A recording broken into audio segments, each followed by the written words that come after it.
Thank you. Mr. Dehne.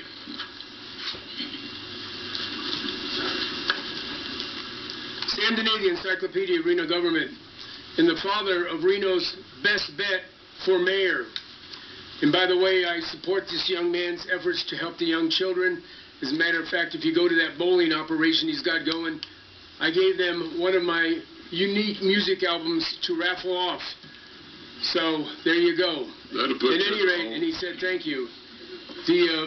I'm looking at the new, I'm an Air Force Academy graduate. I spent many years flying fighters and bombers, defending our nation against enemies inside of the border and outside of the border. And I also applaud Mr. Markell, who comes here week after week of his own volition.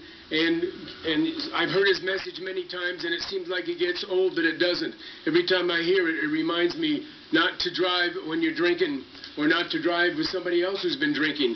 At any rate, I was looking at your new rules and regulations that take up the whole front page of this thing, and Mr. Mayor is always, Mr. Cashel is always very lenient and polite with the citizens who come to the podium.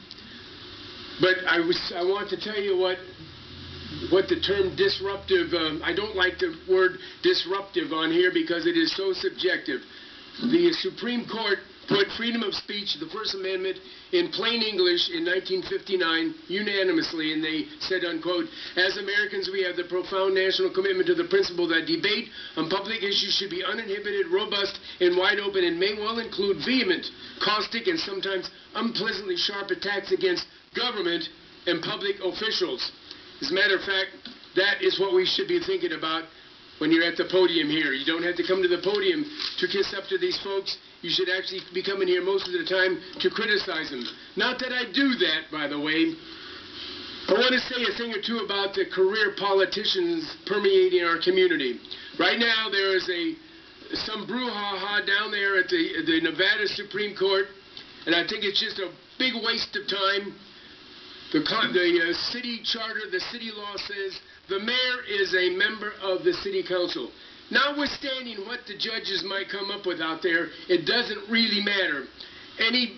With an honest election, any voter with an IQ over 50 would know they do not want to vote for the same people who got Reno into the terrible financial predicament that it is in right now. So if we had an honest vote, nobody who has been on this council for 12 years would ever be put back on this council again, and that is nothing personal against any of these career politicians. It's just a fact.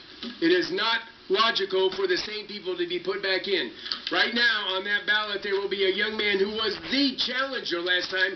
You've never seen his name in the paper, ever, ever, ever. He was only a few thousand stolen votes, a few thousand votes away from being the mayor of Reno. You never see his name. He's a Marine Corps veteran who has this city's best wishes in his mind.